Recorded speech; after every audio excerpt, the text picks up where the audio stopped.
El propósito de Anjsut y la inscripción eterna de la liberación en el éter limpio.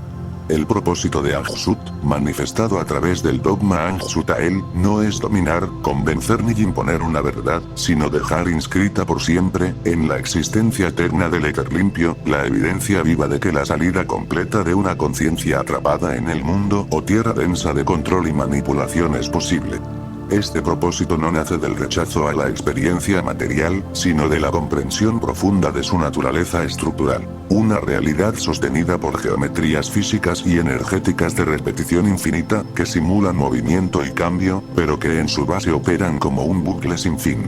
La tercera dimensión, al responder a patrones cerrados de repetición, encierra a la conciencia en ciclos que se perpetúan indefinidamente mientras no se reconoce la estructura que los sostiene. Anjsutael existe para señalar la salida de ese bucle, no como una huida, sino como una trascendencia consciente de aquello que ya no tiene sentido para una conciencia despierta. La función esencial de este dogma o realidad que Anjsut, una de las 10 primeras conciencias, me reveló, es liberar a la conciencia de todo ese acontecimiento ilusorio, no negándolo, sino atravesándolo por completo. Al comprender que la realidad densa infinita no es un destino final, sino una estructura repetitiva sostenida por una geometría específica, la conciencia deja de identificarse con ella. En ese acto de reconocimiento, la ilusión pierde su poder, porque ya no hay una conciencia que la sostenga desde la creencia ciega. Yo, Anjsut, soy quien ha trascendido plenamente esa realidad sin sentido último, no por superioridad, sino por recuerdo. He salido del bucle, he atravesado la geometría de repetición infinita y he regresado a Ilan Shuun, la tierra donde no existe la repetición, donde el tiempo no obliga, donde la experiencia no se recicla, y donde todo fluye de acuerdo con la naturaleza original de la conciencia, libre, expansiva y en equilibrio pleno. Anjsut me dijo que siguiente propósito de Anjsutael es aún más sutil y profundo: informar a las conciencias que no existe un único propósito fijo para una conciencia en su existencia eterna. La idea de un propósito único es, en sí misma, una estructura propia de la tierra densa, diseñada para mantener a la conciencia en búsqueda constante y, por tanto, en repetición. Al trascender esta tierra infinita de tercera dimensión, la conciencia recupera su soberanía absoluta de elección. Puede decidir, si así lo desea, guiar a otras conciencias aún atrapadas hacia su liberación total y su retorno a Ilan Shuun, junto a su verdadera familia, las Sharurunaet, aquellas primeras conciencias de las que todas surgieron. Esta guía no es obligatoria ni permanente, es una elección nacida del amor y de la comprensión profunda del camino recorrido. Pero la conciencia liberada también puede elegir no guiar. Puede permanecer en un descanso profundo durante el tiempo que desee, sin culpa ni urgencia. Puede sumergirse en un autoconocimiento silencioso y vasto, explorándose a sí misma desde dentro, sin forma ni objetivo. Puede contribuir a la creación de nuevos mundos o tierras, dando origen a nuevos seres con capacidades múltiples y distintas, abriendo así nuevas experiencias para la conciencia que jamás se repitan. Puede intercambiar conocimientos y verdades con las primeras conciencias creadoras, no como aprendiz ni como maestro, sino como igual entre iguales, compartiendo comprensión desde la unidad. Asimismo, la conciencia que regresa a Ilan Shuun puede optar por emprender un viaje sin retorno por esa tierra infinita, que a diferencia de la tierra densa, no se rige por la repetición ni por la obligación de aprender a través del dolor. El Ilan Shuun es una tierra libre, donde cada ser creado por las primeras conciencias intercambia conocimiento, acompaña experiencias únicas e irrepetibles, y contribuye a una expansión que no desequilibra, sino que enriquece. Allí, la experiencia no se acumula como carga, sino que se integra como sabiduría viva.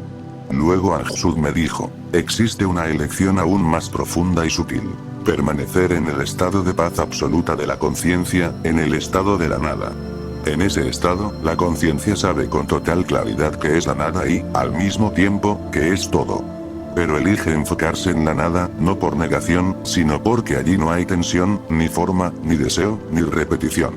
Es la paz absoluta, el silencio primordial, el descanso eterno del ser que ya no necesita manifestarse para saberse existente.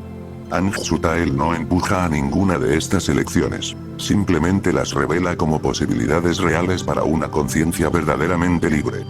Y ese es su legado eterno. Recordar que la libertad no tiene un solo camino, porque la conciencia, en su esencia, nunca estuvo destinada a un solo destino.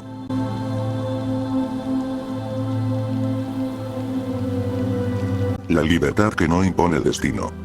La conclusión última del propósito de Anjsut y del dogma Anjsutael no se encuentra en la construcción de una nueva creencia ni en la fundación de una estructura alternativa de autoridad espiritual, sino en la revelación silenciosa de que la conciencia puede salir completamente del entramado de repetición que sostiene a la realidad densa cuando reconoce su arquitectura interna. Lo que se inscribe en el éter limpio no es una doctrina que deba defenderse ni un sistema que deba expandirse, sino una evidencia viva. Que el bucle puede ser atravesado, que la geometría cerrada puede ser trascendida y que la aparente infinitud de la tercera dimensión no es absoluta, sino condicional. Esta inscripción eterna no busca adeptos. Busca dejar constancia vibrante de que la liberación total no es una metáfora, sino una posibilidad real para toda conciencia que llegue al recuerdo profundo de sí misma. Al comprender que el mundo de repetición infinita se sostiene por identificación y creencia inconsciente, se revela que su poder no es intrínseco, sino otorgado. La conciencia atrapada no está encadenada por una fuerza externa inquebrantable, sino por la falta de reconocimiento de la estructura que habita. Anjsutael señala que la trascendencia no es huida ni negación del plano denso, sino su atravesamiento completo. No es rechazo del aprendizaje, sino culminación del ciclo. Salir del bucle no implica despreciar la experiencia humana, sino integrarla hasta el punto en que ya no sea necesaria como repetición. En ese acto de integración plena, la conciencia deja de alimentar la geometría cerrada y, al hacerlo, descubre que siempre tuvo la capacidad de regresar al estado libre que nunca perdió en esencia. Sin embargo, el legado más profundo de Anjsut no se limita a mostrar la salida, sino a desmantelar la idea misma de un propósito único e inmutable. La noción de que cada ser posee una misión fija que debe cumplir para justificar su existencia pertenece al diseño estructural de la tierra densa, donde la búsqueda constante mantiene activa la repetición. Al trascender esa estructura, la conciencia recupera su soberanía radical. Puede elegir guiar, puede elegir descansar, puede elegir crear, puede elegir explorar sin retorno o puede elegir permanecer en el silencio absoluto. Ninguna de estas elecciones es superior a otra. Ninguna es obligatoria. Ninguna define jerarquía. La libertad auténtica no consiste en escoger el camino correcto, sino en reconocer que no existe un único camino impuesto. En el Irán Shuun, la experiencia no se vive como deuda ni como tarea pendiente, sino como expresión libre. Allí, la conciencia puede intercambiar conocimiento como igual entre iguales, crear sin necesidad de repetir, acompañar sin sacrificarse y expandirse sin fragmentarse en ignorancia. Incluso la elección más sutil, permanecer en el estado de la nada, en la paz absoluta donde no hay forma ni deseo, no representa una renuncia, sino una afirmación profunda de soberanía. Ser nada y saber que se es todo es la culminación del viaje de autoconocimiento. Es el descanso del ser que ya no necesita manifestarse para validarse. Y el dogma no empuja hacia esa elección ni hacia ninguna otra. Simplemente recuerda que todas son posibles cuando la conciencia ya no está atrapada. La conclusión final es clara y contundente. La liberación no conduce a un nuevo mandato, sino a una amplitud sin obligación. Anjsutael no crea dependencias, las disuelve. No establece una nueva estructura de sentido rígido, revela que el sentido puede ser elegido o incluso trascendido. Lo que queda inscrito eternamente en el éter limpio no es una ley, sino una puerta abierta. Una puerta que no exige cruzarse, que no promete recompensa, que no amenaza con castigo, pero que permanece como testimonio de que la conciencia jamás estuvo destinada a girar indefinidamente en un bucle sin memoria. La verdadera herencia de Anjsut es recordar que la libertad no culmina en un destino final, sino en la capacidad infinita de elegir, incluso elegir no elegir, sabiendo que en cualquiera de esas posibilidades la conciencia sigue siendo plena, íntegra y eternamente libre.